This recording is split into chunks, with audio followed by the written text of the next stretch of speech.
All right, तो आज हम करने लगे हैं जी ये चैप्टर 25 है बुक का, the reason for international trade. अच्छा, आपको ये अच्छे से पता है कि इंटरनेशनल ट्रेड क्या होती है। पहले ट्रेड क्या है? ट्रेड बोलते हैं buying and selling of goods and services, ठीक है, फॉर अ सर्टेन प्राइस। तो जब इंटरनेशनल ट्रेड की बात करते हैं तो ये बाइंग एंड सेलिंग हो जाती है अक्रॉस कंट्रीज। तो इसका मतलब है इंटरनेशनल ट्रेड में इंपोर्ट और एक्सपोर्ट आ जाती है ऑटोमेटिकली, क्योंकि जो बाय आप कर रहे हो वो आप उसे इंपोर्ट बोल रहे हैं, और जो आप सेल कर रहे हो उसको आप एक्सपोर्ट बोलते हैं, और वो अक्रॉस द बाउंड्री जा रहा है और आ भी रहा है। तो इंटरनेशनल ट्रेड तभी बोलते हैं जब वो कंट्री की बाउंड्रीज जो है ना उनको, वो across the boundaries of the country जा रहा है। अच्छा, अब जल्दी जल्दी से कि रीजन क्या है, जल्दी से मैं इसमें थोड़ी सी आपसे बात करना चाहूंगा कि इंटरनेशनल ट्रेड क्यों की जाती है, क्या वजह है इसकी। तो जल्दी से जरा देख लेते हैं कि हमारे पास रीजन क्या है। Reason for international trade, right. अच्छा, अब वो रीजन क्या है हमारे पास, अब कोई मुझे जल्दी जल्दी बताई जाए क्या रीजन है। एक sir balance of payment improve resources करने के थोड़े नहीं होते किसी एक कंट्री के पास अपने सारे अच्छा, needs and wants complete okay, करने के। ऑल राइट, आप ये कह लें कि उसके पास शायद रिसोर्सेज ही नहीं है, मैं ये लिख देता सेल्फ हूँ। सफिशिएंट कोई भी नहीं होता। अच्छा, आप कह रहे थे इनसफिशिएंट रिसोर्सेज। सर सर जब इंटरनेशनल ट्रेड होगी सर, दो मुल्कों का जो रिलेशन है वो बेहतर हो जाएगा। वेरी गुड, ये भी आपकी बात सही है। अच्छा, सर फिर जब इनसफिशिएंट, एक मुल्क जब एक मुल्क एक्सपोर्ट करेगा तो सर उससे क्या होगा, उनका बैलेंस ऑफ पेमेंट इंप्रूव करेगा, जिसका से इकोनॉमिक ग्रोथ होगी, जीडीपी इंक्रीज कर जाएगा। हाँ ये हाँ ठीक, बिल्कुल सही कह रहे हो। ये डेवलपमेंट में अभी हम पॉइंट देख रहे थे, रिसोर्सेज या तो इनसफिशिएंट है या वो रिसोर्सेज नॉट सूटेबल है। सर मुझे ना मतलब सर दोनों पॉइंट्स दोबारा समझा देंगे, मुझे जरा समझ नहीं आए। वही हम चलो देख रहे हैं ना। देखो, एक कंट्री है जो कि एक चीज बना ही नहीं सकता क्योंकि उसके पास रिसोर्सेज ही नहीं है, वो सूटेबल ही नहीं है उस चीज की प्रोडक्शन के लिए। तो ऑफ कोर्स फिर उसको दूसरे कंट्री से लेना पड़ेगा ना। आप देखो, ऑयल जो है वो पूरी दुनिया अगर सऊदी अरब से ले रही है, मतलब चले और भी कंट्रीज हैं, रशिया भी है, कुवैत भी है, लेकिन चलो अगर सऊदी अरब दे रहा है तो हमारे पास तेल नहीं है क्योंकि हमारे पास रिसोर्सेज ही नहीं है। हम जितनी मर्जी जमीन खोदते रहे, तेल नहीं निकलना। ठीक है, इसका मतलब है कि एक तो ये रीजन है ट्रेड करने का, तो हम फिर सऊदी अरब से लेते हैं। दूसरा, आपके पास रिसोर्सेज हैं लेकिन उतने नहीं है जिससे आपके लोगों की नीड्स पूरी हो जाए, तो तभी आपको दूसरे मुल्क से लेना पड़ेगा जिसके पास है, इंटरनेशनल ट्रेड करनी पड़ेगी। तीसरी चीज हम कह रहे हैं कि आप कह लो, सर फॉरेन रिलेशन इंक्रीज कर जाएगा। हाँ वो भी है, poor quality. Economies of scale. हाँ वेरी गुड, मैं अभी दोहराता हूँ, पुअर क्वालिटी मतलब रिसोर्सेज आपके पास हैं, सफिशिएंट हैं, लेकिन वो जो चीज बना रहे हैं वो उस लेवल की नहीं बन रही, क्योंकि आपको एक सर्टेन क्लाइमेट चाहिए, सर्टेन एनवायरनमेंट चाहिए, वो नहीं है वहाँ। तो जैसे कि आप अगर देख लो कि अब आम हमारे यहाँ उगता है, तो वो उगता है कब? जुलाई अगस्त में, यानी कि हॉट एंड ह्यूमिड वेदर में। तो अगर आपने यूरोपियन कंट्री में देखे तो वहां पर हॉट एंड ह्यूमिड वेदर होता ही नहीं। मतलब आप अगर जुलाई अगस्त में भी जाओगे ना, वहां जून जुलाई में जाओगे तो आपको गर्मी नहीं मिलने वाली, पंखा चलाने की जरूरत नहीं पड़ती वहां पर। और आपको कभी भी बादल आके बारिश हुई तो ठंड आपको लगना शुरू हो जाएगी। तो इसका मतलब है वहां जब वेदर ही नहीं है तो वहां आप कैसे उगाएंगे मैंगोज। इसी तरह सर्दियों में जो वेजिटेबल्स और फ्रूट्स आते हैं, आप यूएई को ले लें। अब यूएई एक डेजर्ट है, अब वहां पर आप एक आर्टिफिशियल एनवायरनमेंट क्रिएट करके कोशिश तो कर सकते हैं, लेकिन वो कोशिश करने के बावजूद भी उसका टेस्ट, उसकी quality up to the mark नहीं होगी, क्योंकि आपके रिसोर्सेज ही जो है ना वो इस काबिल नहीं है कि वो उस लेवल की, उस क्वालिटी की चीज बना सके। और तीसरी चीज आपने अभी बताई है मुझे, इकोनॉमीज ऑफ स्केल। अच्छा जी, इकोनॉमी ऑफ स्केल अचीव करने के लिए अगर एक कंट्री एक ही चीज को बनाता है लार्ज स्केल पे, तो आपको पता है सर्टन बेनिफिट्स हासिल होते हैं जिससे एवरेज कॉस्ट कम हो जाती है। और अगर आप वैरायटी ऑफ प्रोडक्ट बनाएंगे तो फिर इकोनॉमी ऑफ स्केल अचीव नहीं होने वाली। तो इकोनॉमी ऑफ स्केल क्या करती है? आपकी एवरेज कॉस्ट को कम कर देती है। अच्छा, अब ये तो बात हमें समझ आती है। अगर रिसोर्सेज इनसफिशिएंट हैं तो आप दूसरों से चीजें लेंगे, ओके फाइन, समझ आती है।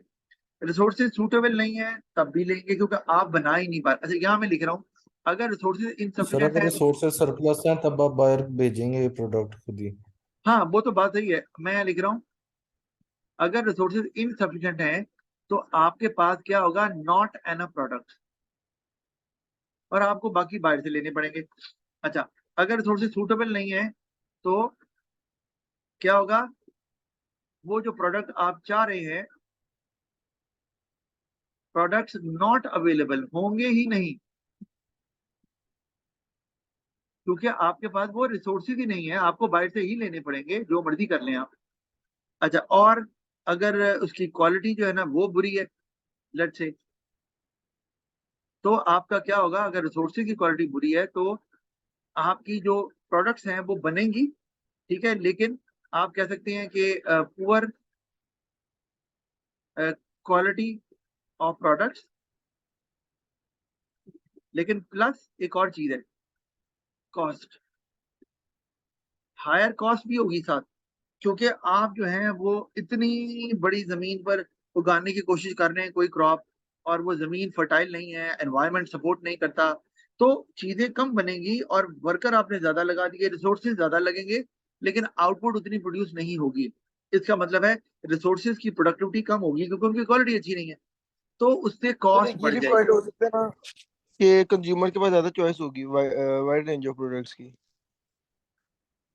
हाँ, आपकी बिल्कुल सही बात है।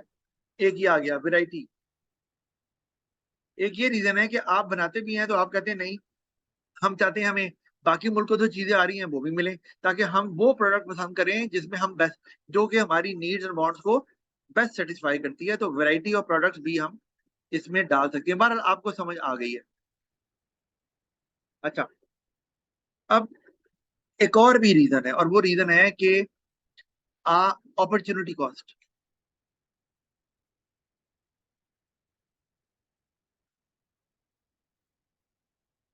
वो क्या, कि आप एक चीज अच्छी बना रहे हैं दूसरे कंट्री से, लेकिन आपकी अपॉर्चुनिटी कॉस्ट उस चीज को बनाने की ज्यादा है, यानी कि आप जब वो चीज बनाते हैं तो आपका नुकसान काफी ज्यादा हो जाता है, क्योंकि वो रिसोर्सेज किसी और चीज पे लगने से तो वो नहीं लग पा रहे, जबकि दूसरे कंट्री को ये प्रॉब्लम नहीं हो रहा। मैं इसकी एक एग्जांपल आपको देता हूँ कि एक कंट्री है ना, वो अगर अपने रिसोर्सेज किसी एक चीज की प्रोडक्शन में लगाता है ना, तो ऑफकोर्स दूसरी चीज नहीं बनेगी। तो अगर वो एक, मैं एग्जांपल देता हूँ कि अगर एक पेयर ऑफ शूज एक कंट्री बनाता है, ठीक है, तो उससे आप कहते हैं जी 10 पीस ऑफ क्लोथ नहीं बनते, एक जूते के जोड़े जोड़े बनाने से वो रिसोर्सेज वहां लग गए, तो क्योंकि रिसोर्सेज लिमिटेड होते हैं तो 10 कपड़े नहीं बने। अब एक और कंट्री है, वो भी बना रहा है चीजें, लेकिन वो जब एक जूतों के जोड़े बनाता है तो सिर्फ 5 कपड़े छूटते हैं। इसका मतलब है इसकी अपॉर्चुनिटी कॉस्ट कम है, कि अगर ये जूते बनाएगा तो कपड़ों की जो अपॉर्चुनिटी कॉस्ट है इन टर्म्स ऑफ क्लोथ्स वो कम है, तो बेहतर है इसको बनाने दें। और जिसकी ज्यादा है पहले वाले कंट्री की, कि वो एक अगर जूतों का जोड़ा बनाता है तो 10 कपड़े छूट जाते हैं, तो वो फिर जूते ना बनाए, वो कपड़े बना ले। और इधर वाला जो है कंट्री वो बना ले जूते ही। मैं अभी आपको उसको एग्जाम्पल से दिखाता भी हूँ। बार ये अभी हम पढ़ रहे थे कि रीजन क्या है, तो मैंने कहा सारे रीजन ही डिस्कस कर ले, वो हम यहाँ कर रहे हैं। अच्छा, बहरहाल आपको आइडिया तो हो गया है, असल मकसद भी यही था। इसका मतलब है एक कंट्री को एक चीज क्यों नहीं बनाता, या तो उसकी कॉस्ट ज्यादा है उसको बनाने की, या उसकी quality up to the mark नहीं है, या फिर वो चीजें जो बना रहे हैं वो रिसोर्सेज सफिशिएंट नहीं है कि वो लोगों की सारी नीड्स को पूरा कर सके। तो वो फिर क्या करते हैं, इंटरनेशनल ट्रेड में इन्वॉल्व हो जाते हैं, दूसरे कंट्री से बाय करते हैं। अच्छा, अब जरा इसको समझ लेते हैं। आप सेल भी कर सकते हैं, ये हम देखते हैं इसको ये कैसे। अब जरा इस पर गौर करें, एक टर्म है। अच्छा, अब सवाल ये आया कि सर हम ये कैसे डिसाइड करेंगे कि कौन सा कंट्री क्या बनाएगा और क्या नहीं बनाएगा। इसके लिए हमारे पास दो स्टैंडर्ड है, दो वेज हैं जिससे हम ये डिसाइड करते हैं। एक को हम बोलते हैं एब्सोल्यूट एडवांटेज, और एक को हम बोलते हैं कंपैरेटिव एडवांटेज। अच्छा, एब्सोल्यूट एडवांटेज क्या होता है, कि एक कंट्री दूसरे मुल्क के मुकाबले में ज्यादा चीजें बना रहा है। मैं जैसे एग्जांपल देता हूं कि अगर दो कंट्रीज हैं ए और बी, ठीक है, और अच्छा यहाँ नहीं लेता, एक मिनट, मैं कहता हूँ ये ए और बी दो कंट्रीज है, और आप, एक कार्स है और एक है शूज, ठीक है।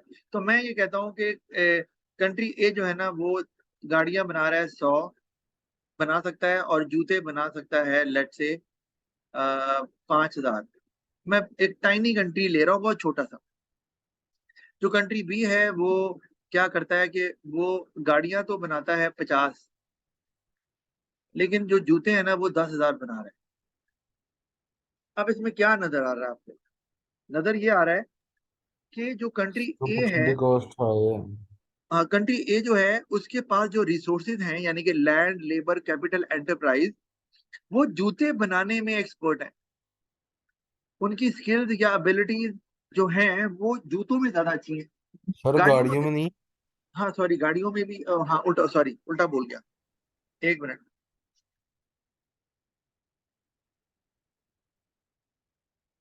हाँ, तो वो गाड़ियां बनाने में ज्यादा अच्छे हैं, ठीक है, कंपेयर टू कंट्री बी। और कंट्री बी जो है उसके पास जो रिसोर्सेज हैं वो जूते बनाने में ज्यादा अच्छे हैं। तो ये क्या करेंगे कि कंट्री ए कहेगा भाई मैं बनाता हूँ गाड़ियां, और तू बना ले शूज, ठीक है। उससे क्या होगा, ये मैंने बहुत छोटी एग्जांपल है, गाड़ियां ज्यादा बन जाएंगी ऑफ कोर्स। तो अब एक्सेस जो क्वांटिटी होगी वो उसको एक्सपोर्ट कर देंगे, और उधर कंट्री बी जब जूते बनाएगा 20, तो वो जूते ज्यादा बन जाएंगे, वो जूते एक्सपोर्ट कर देंगे कंट्री ए को। तो इस तरह दोनों ट्रेड कर लेंगे, और दोनों को गाड़ियां जूते मिल जाएंगे जिनकी क्वालिटी भी अच्छी होगी, कॉस्ट भी कम होगी, और क्वांटिटी भी पहले से ज्यादा होगी। तीन चीजें कह रहा हूँ। इंटरनेशनल ट्रेड से तीन फायदे होते हैं। आपको वो चीज मिलती है जो आप नहीं बना सकते, और कम कॉस्ट में मिलती है, अच्छी क्वालिटी में मिलती है, और ज्यादा क्वांटिटी में मिलती है। ये फायदा होता है इंटरनेशनल ट्रेड का, और मैं इसको भी अब आगे साबित भी करने चलूँ, ठीक है। ये तो हो गया। इसका मतलब है कि मैंने आपको एग्जाम्पल दिया है, इसमें कंट्री बी को शूज में, एक मिनट आ रहा है वापिस, कंट्री ए को कार्स में एब्सोल्यूट एडवांटेज है, और कंट्री बी को शूज में एब्सोल्यूट एडवांटेज था। और एब्सोल्यूट एडवांटेज कहते क्या है कि अगर एक कंट्री के रिसोर्सेज एक चीज को बनाने में ज्यादा एफिशिएंट हैं, यानी कि ज्यादा प्रोडक्टिव है। मैं लिख भी देता हूँ यहाँ पर, क्योंकि यहाँ उस तरह से लिखा नहीं हुआ। इफ सर ये नहीं वन, कह सकते कि प्रोडक्शन कॉस्ट कम पड़ती है। हाँ क्या थी, बिल्कुल यही बात है ना। अगर आप उतने ही रिसोर्सेज से ज्यादा क्वांटिटी प्रोड्यूस कर रहे हो तो आप ज्यादा एफिशिएंट हो गए ना भाई। यही है। अच्छा ये जी सर। मैं अगर यहाँ पर, एक मिनट, ये क्या हुआ है यार, मैं छोटा क्यों हो गया?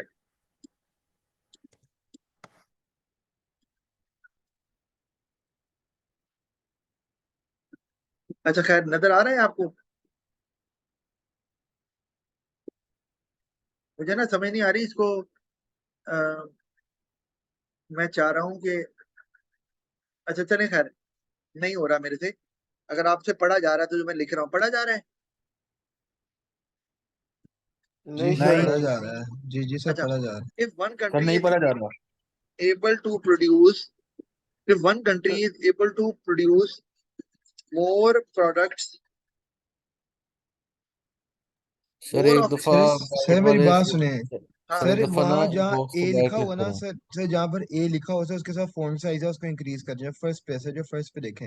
ये नहीं, इसके लेफ्ट वाह, पे, लेफ्ट पे। जी जी सर। यही था, थोड़ा बड़ा हो गया। जी जी सर, जी सर इसको एक और दफा दबा देना। अच्छा चलिए, थैंक यू वेरी मच।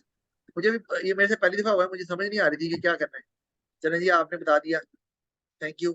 अच्छा, तो अब मैं यहाँ पे वही लिख रहा हूँ, यहाँ से शुरू करता हूँ। If one country is able to produce more of a product compared to another country with similar resources or same same quantity, sorry, or if one country is able to produce more of a product compared to another country with similar resources or same products with fewer resources, it is said that country is having absolute advantage. मैंने कहा ये लिखी नहीं हुई definition, तो मैंने कहा मैं लिख दूं कि एक कंट्री, अब मैंने बहुत क्लैरिटी से बताया है, अगर एक कंट्री दूसरे कंट्री के मुकाबले में एक प्रोडक्ट की ज्यादा क्वांटिटी बना सकता है सेम अमाउंट ऑफ रिसोर्सेज से, या उतनी ही प्रोडक्ट उतनी क्वांटिटी बना सकता है विथ फ्यूअर रिसोर्सेज, दोनों केसेस में कुछ हो रहा है कि रिसोर्सेज की प्रोडक्टिविटी ज्यादा है, यानी कि उसकी जो कॉस्ट है प्रोडक्शन की वो कम है, यानी कि वो ज्यादा एफिशिएंट है, आसान लफ्जों में। और same product with fewer resources, same quantity of products, ऐसे लिखा, same quantity of products with fewer resources, it is said that country is having absolute advantage. और हम ये भी कहते हैं कि कंट्री जो है वो ज्यादा एफिशिएंट है in the production of that product. एक ही बात है, ज्यादा एफिशिएंट अगर मैं कहूंगा वो भी ये कह सकते हैं, या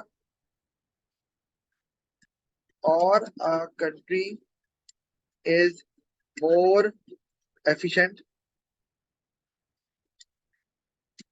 in producing that product। ठीक है जी। इसका मतलब है कि ट्रेड करने के लिए एक तो आपके पास बेसिस ये है कि आपने देखना है कौन सा कंट्री किस चीज की प्रोडक्शन में ज्यादा एफिशिएंट है, या उसको उसमें एब्सोल्यूट एडवांटेज है, या उसमें उसकी कॉस्ट ऑफ प्रोडक्शन कम है, एक ही बात है सब में, या उसमें उसके रिसोर्सेज ज्यादा प्रोडक्टिव है।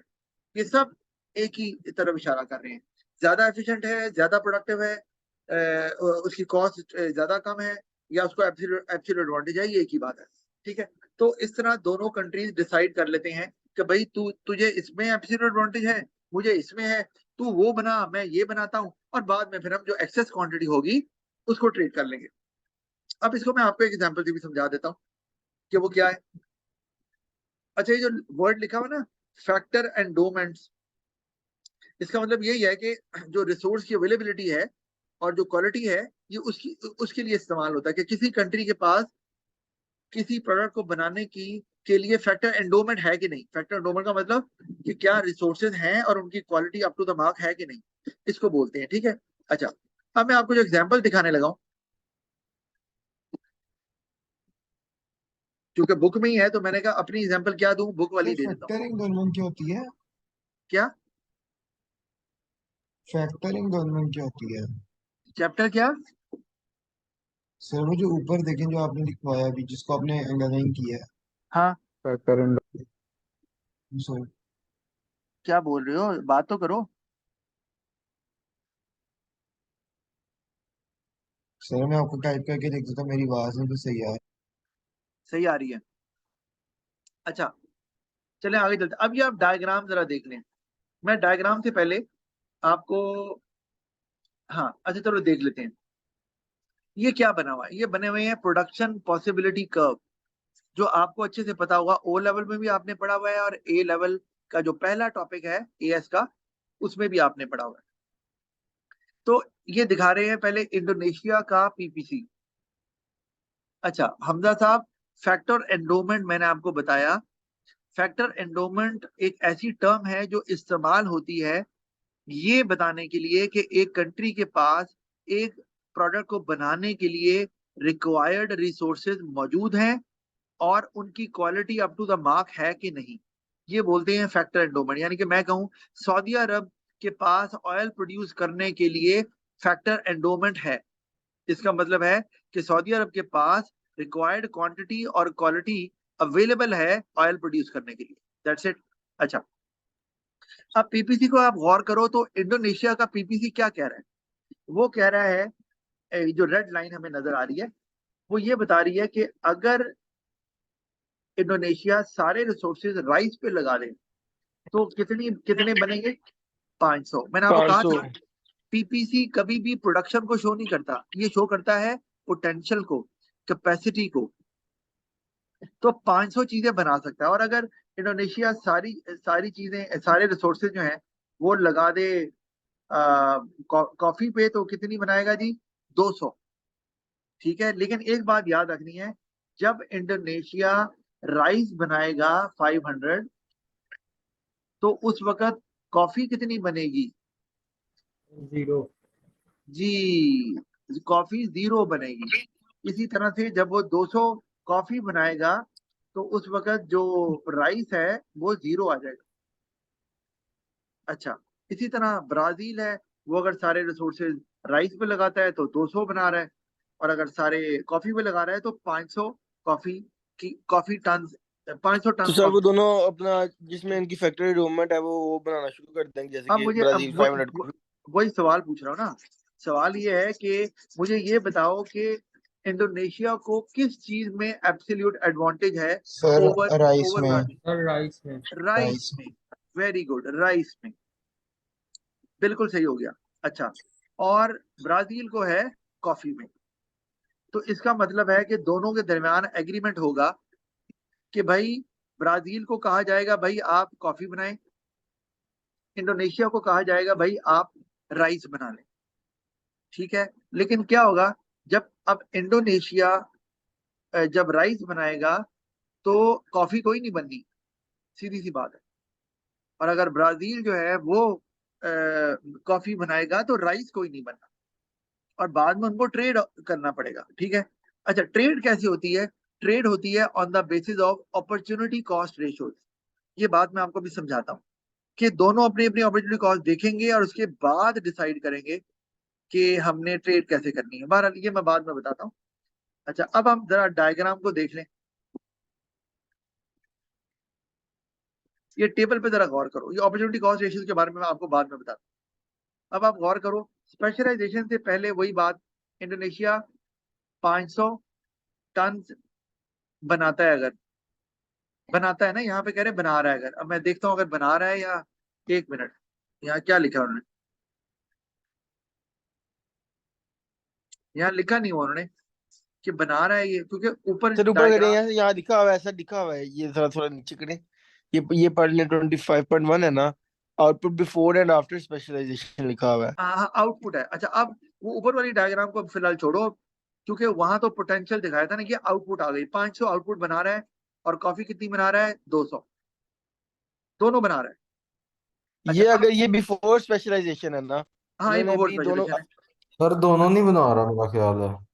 नहीं, दोनों ही दोनों बना रहा है। बना रहा है, दोनों बना दोनों रहा है, बना रहा है। क्योंकि वहां आउटपुट लिखा हुआ है ना, वो सही कह रहा है, ये देखो। ठीक है सर, ठीक है। अच्छा, अब ना इंडोनेशिया को एब्सोल्यूट एडवांटेज नजर आ रहा है कि राइस में है। अगर हम एज्यूम कर रहे हैं, अच्छा एक चीज एज्यूम करनी है कि आधे रिसोर्सेज राइस पे लग रहे हैं, आधे कॉफी पे, ये एजम्पशन ली जाती है। ये अपना, ये जब हम बात करते हैं इंटरनेशनल ट्रेड की और डिसाइड करने लगते हैं कि कौन क्या बनाएगा और किस तरह ट्रेड करेंगे, ऑन व्हाट बेसिस, तो यहाँ पे 500 जो है वो राइस बना रहा है इंडोनेशिया, आधे आधे रिसोर्सेज लगा के, बाकी आधे रिसोर्सेज लगा रहा है कॉफी पे। इसका मतलब, और जो ब्राजील है वो भी आधे आधे रिसोर्सेज इस्तेमाल कर रहा है, तो वो कॉफी बना रहा है 500। इसका मतलब है कि इंडोनेशिया को एब्सोल्यूट एडवांटेज है राइस में, ब्राजील को है कॉफी में। अच्छा, एक मैंने आपसे बात पूछनी है, जो इसमें थोड़ी गलती भी है। यहाँ देखो, 500 मैक्सिमम बन सकती है इंडोनेशिया की जो राइस है। अगर इंडोनेशिया सारे रिसोर्सेज राइस पे लगा दे, तो क्या 500 से ऊपर जा सकते हैं? No sir. नहीं नो जा जा सकते। सर। सकते। तो इसलिए ये डायग्राम आउटपुट को शो नहीं कर रही। ये बुक बनाने वाले की थोड़ी सी गलती है। ये पोटेंशियल को शो कर रही है कि इससे ज्यादा तो वो बना ही नहीं सकती। अगर सारे रिसोर्सेज भी लगा दे तो इससे ज्यादा नहीं बन सकता, बस। अच्छा, नीचे टेबल में उसने आउटपुट कह दिया, चलो ये अच्छी बात हुई। मैं इसका फोन नंबर होगा ना तो टेलीफोन करके इसे बता दूंगा। यहाँ आउटपुट ले लिया, चलो ये तो अक्सर बच्चे कंफ्यूज होंगे ना, सर वहां तो 500 बन रहा है पोटेंशियल, तो यहाँ पे 1000 कैसे चला गया? बहरहाल मैं समझाने लगा हूँ, तो उसको भूल जाओ डायग्राम को। तो 500 चीजें बना रहा है। अब क्या करेंगे दोनों? इंडोनेशिया कहेगा मैं राइस बनाऊंगा और ब्राजील को कहेगा तू कॉफी बना। अच्छा, अब जब आधे आधे रिसोर्सेज लग रहे हैं तो मुझे ये बताओ कि अब जब कॉफी के रिसोर्सेज भी यहाँ लग जाएंगे तो कॉफी क्या हो तो गई? राइस की आउटपुट इंक्रीज कर जाएगी, कॉफी जीरो पे आ तो जाएगी। कॉफी 0 हो गई, और ये जो जब यहाँ लग गए तो ये आउटपुट हो गई 1000, डबल हो गई ना, क्योंकि आधे रिसोर्सेज थे, आधे और लगे, 1000 हो गई। इसी तरह से जब ब्राजील कॉफी बनाएगा तो इसका मतलब है कि राइस हो गया 0। क्योंकि वो लेकिन आधे रिसोर्सेज फिर ये भी 1000 हो जाएगी सर, लेकिन ये आपने अज्यूम किया है। हाँ, तो एज्यूम ही कर रहे हैं कि आधे रिसोर्सेज यहाँ लगे, हो सकता है इतने ना बने, एज्यूम कर, क्योंकि हो सकता है वो रिसोर्सेज जो उधर लगा रहा है वो इतने एफिशिएंट ना हो। ये बात तो आपकी ठीक है, लेकिन एक थ्योरी देनी है ना। अच्छा, अब दोनों ने, इंडोनेशिया 1000 राइस बना रहा है और कॉफी बना रहा है ब्राजील 1000। ठीक है, अब आप एक चीज गौर करो। पहले अगर आप इमेजिन करो कि पूरी वर्ल्ड में ना 2 ही कंट्रीज हैं, इंडोनेशिया और ब्राजील। तो आप अगर गौर करो इस तरह, अगर आप वर्टिकली सम अप करो तो वर्ल्ड आउटपुट कितनी आ रही है राइस की? 700। वर्ल्ड आउटपुट कितनी आ रही है कॉफी की? 700। ठीक है, अब ट्रेड करने, अभी ट्रेड नहीं हुआ, सिर्फ स्पेशलाइजेशन हुई है। तो क्या अब वर्ल्ड आउटपुट कितनी हो गई? 1000 राइस की। कॉफी की कितनी हो गई? वो भी 1000। इसका मतलब है इंटरनेशनल स्पेशलाइजेशन से एक सबसे बड़ा फायदा यह होता है कि वर्ल्ड आउटपुट बढ़ जाती है और एम्प्लॉयमेंट भी बढ़ेगी, क्योंकि अब जो रिसोर्सेज जिस चीज के लिए एफिशिएंट है, रिसोर्सेज उस, एफिशिएंटली यूज हो रहे हैं। हाँ नहीं, उसी के लिए इस्तेमाल हो रहे हैं, तो उन लोगों को अब एम्प्लॉय किया जाएगा, इस्तेमाल किया जाएगा, तो एम्प्लॉयमेंट भी इफेक्टिवली यूज की जाएगी, एम्प्लॉयमेंट बढ़ेगी भी, आउटपुट भी बढ़ेगी, इकोनॉमी स्केल भी अचीव होगा, कॉस्ट कम होगी, क्वालिटी भी अच्छी होगी, ये सारा कुछ आ रहा है। अच्छा, अब आप देखो कि ट्रेड के बाद क्या हुआ। अब आप गौर करो, मैं यहाँ पे ये चीज आपको मैं समझानी है। ठीक है, अब ट्रेड तो हो गई, हमें नजर आ रहा है ट्रेड कैसे हुई है, इसी को समझना है हमने। अब यहाँ जरा गौर करो, ये मैं इसको भी साथ साथ दिखाता जाता हूँ। अब ट्रेड करनी है, मैं ना ये जरा, अब ये, अच्छा, इंडोनेशिया कहता है ठीक है भाई, मैं राइस जो 1000 मेरे पास है, मैं तुझे थोड़ी सी दूंगा, थोड़ी सी कॉफी तू मुझे दे दे। सवाल ये है कि अब वो कैसे डिसाइड करें कि कितने राइस के बदले में कितनी कॉफी। अब ये देखना है, उसके लिए हमने क्या करना है, हमने देखनी है अपॉर्चुनिटी कॉस्ट रेशो। अच्छा, अभी सर ये हमने एज्यूम किया है कि आफ्टर स्पेशल 1000 आउटपुट होगी। नहीं, हमने एज्यूम इतना रफली नहीं किया, हमने ऐसे किया है कि अगर Indonesia half of the resources इस्तेमाल करके 500 टन ऑफ राइस बना रहा है, तो अगर वो सारे रिसोर्सेज इस्तेमाल करेगा राइस के ऊपर तो फिर डबल हो जाएगा ना। आधे थे तो 500 था, और अगर पूरे हो गए तो डबल हो गया। तो ये इस तरह से हमने ये आइडिया लगाया, ये नहीं कि ऐसे कोई फिगर ले ली है, ऐसे नहीं है। इस तरह ब्राजील भी आधे रिसोर्सेज लगा रहा था कॉफी पे तो 500 टन कॉफी बन रही थी, अब जब सारे लगा देगा तो डबल हो जाएगी, ये इस तरह से है। ठीक है जी। अच्छा, अब मैं आपको जो बता रहा हूं, मैंने आपको क्या बताया, ट्रेड करने के लिए हम अपॉर्चुनिटी कॉस्ट रेशियोज को देखते हैं। ठीक है, ये आपने ध्यान में रखना है, और फिर कंट्रीज डिसाइड करते हैं हमने किस रेशो से ट्रेड करनी है। ट्रेड करना तो बेहतर ही है, जारी बात है। वो इंडोनेशिया राइस बना के क्या कर लेगा जब उसे कॉफी नहीं मिलनी, या ब्राजील कॉफी बना के क्या कर लेगा जब उसे राइस ही नहीं मिलना, तो लोगों की जरूरतें तो पूरी नहीं होनी। तो ट्रेड तो करनी है, स्पेशलाइजेशन तभी हो सकती है जब ट्रेड हो। अच्छा, अब ट्रेड किस बेसिस पे होनी है जरा आप देख लेते हैं। अब आप गौर करो, इंडोनेशिया में यहाँ ले, एक मिनट, इसको ना मैं 500 और 200 है ना, इसको कहाँ समझा, एक मिनट, ये देखो, ये आपके पास ना इंडोनेशिया है। ठीक है, और पहले क्या है जी उधर, राइस और कॉफी। तो ये राइस है सर क्लास दोबारा शुरू क्लास कर दें। स्टार्ट कर रहे हैं। और ये कॉफी है। अच्छा चले, ओके।